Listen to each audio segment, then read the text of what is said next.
Hey everybody, this is Denise Lopez here at Nuttles in Riverton, Utah.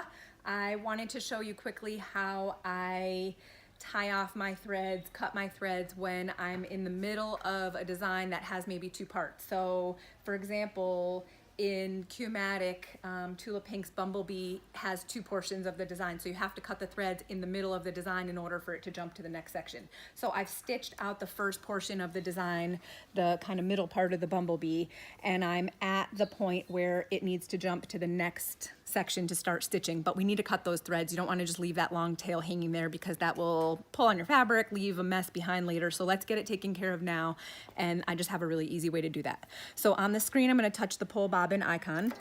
That's going to raise the needle and raise the presser foot and release that tension for me on my top thread. So grab the top thread, nice little loop, just like you do when you are in free motion tying off. The difference here is we can't move the sew head. Normally we can pull the sew head away to create some drag in the bobbin thread, but I can't do that here. So we have to be a little bit careful how we cut this. So I've lowered my needle, raised my needle, grab the top thread to create some lag there.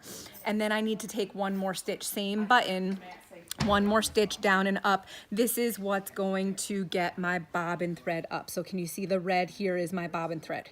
Okay, so I'm gonna grab this and hold on to all that stuff.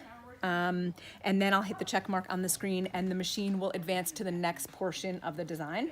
So I haven't cut anything yet, but it's going to move. Hold on to these threads. The bobbin thread especially will want to pull, so just kind of hold on to those so that they don't pull. And then get in there carefully. I like to use a curved scissors for this.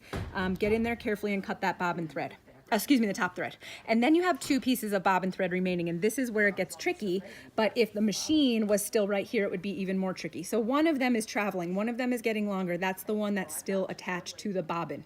That's not the one we want to cut. The one we want to cut is the one that's fastened and secured right to the fabric here. So I'm going to get in nice and close with my curved scissors and only snip the one.